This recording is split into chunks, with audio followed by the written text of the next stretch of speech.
السلام عليكم ورحمة الله تعالى وبركاته أصحابتنا كحرن قنال كنا إيش عيارها كسر دواد حبنتي يقدم بيسي تحنهين يورو لبكن يلا باطن أو إنه ما تقصوا أفشرنا فلقين تكون كعاو فاينل كلو بلنسيا جرون كون بلي نحمر دونا حلك مرتقل إيجلن يحلك لايستاشن لا هي إيطاليانية فضلا ده نقول سبتاي سبسكرايب صار قناة سيا كسر قرن مقالة قدام بي برتن أنا سوق لإنه كسر سنة عالم في سبورتيجا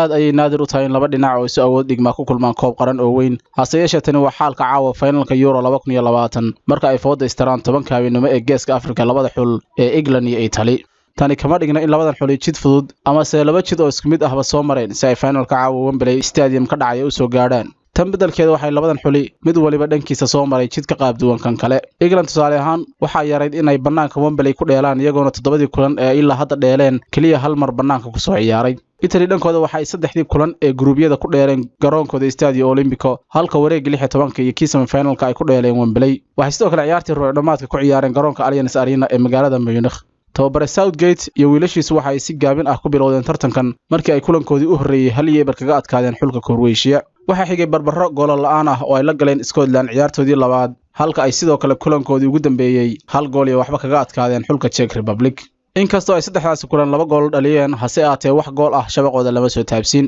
inta kadib waxa yimid wareegga 16 oo ay laba gool iyo eber ku direen xulka ay xafiltamaan ee Jarmalka wareegga ruuc dhamaadka si sahal ah ayay kaga soo gudbeen xulka saddexda libaax kadib markii ay 4 gool iyo waxba ku dubteen xulka qaranka ee Ukraine kulanka arbacada la soo dhaafay ee semi-finalka ayuu Ingiriisku qaab muran dhaliyay kaga soo gudbay xulka qaranka ee Denmark kadib markii rigoole lagu murmay waqtigii dheeraadka ahaa saxeexay Harry Kane si ay ciyaarta ugu soo gabagabowdo 2 gool iyo 1 kasoo horjeedka England Talyaanigu waxa kulankiisa ugu horeeyay ku burburiyay Turkiga 3 gool iyo waxba kadibna ku xijiyay Switzerland iyo Wales intii lagu guda jiray marxaladda gruubyada marka loo barbar dhigo Talyaaniga waa cadaalad hadii la dhaho Ingiriisku waxa uu ku soo gudbay jid aan qodaxdiisu saas u sii badnayn wareegga 16 Talyaanigu waxa waqtigii dheeraadka ah ku reebay Austria wareegga ruuc dhamaadka ayaa ahaa mid ka sii adag kii hore oo ay ku wajaheen Belgium hase ahaatee Talyaaniga ayaa mar kale ismuujiyay oo 2 gool iyo hal kaga adkaaday xulka ugu fiican caalamka wareegga semi-finalka waxay la kulmeen xulka Spain oo aan si jilicsan isu dhiibin ka hor inta aanay ku hadhin rigoolayaal dhabahaantii Asuuri ayaa kan labada dhinac la soo tijaabiyay laguna soo adkeeyay kulamo taariikhi ah farqiga dhanka khibradda ee labada tababare ayaa sidoo kale mid aad u weyn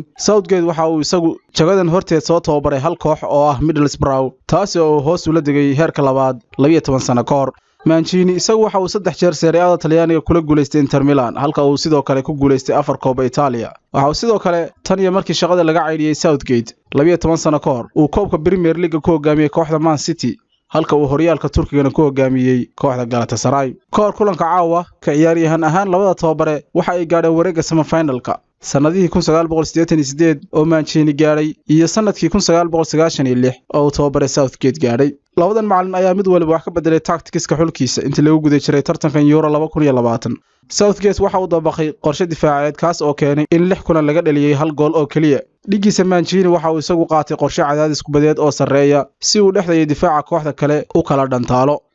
labadan xul waxa ay leeyihiin taariikh aan wanaagsaneyn marka loo eego koobkan tababaraha caawa nasiibkiisu saaciido ayaa qarankiisa ka noqon doona haliyay qaran England ayaa wax koob ah oo weyn kor u qaadin tan iyo markii ay koobka adduunka qaadeen sanadkii 1966 Talyaanigu isbuuc saas ah kama roona taariikh ahaan waxa uu koobkan ku guuleystay sanadkii 1968 wixii inta ka dambeeyay waxa 2 jeer looga adkaaday kulanka finalka sanadihii 2000 iyo 2012 kulankan xamaasadda xiisadda iyo kubraayinta leh ayaa dabcan noqon doona mid maanka cushaaqda kubadda cagta ku sii jiri doona sanado aad u tiro badan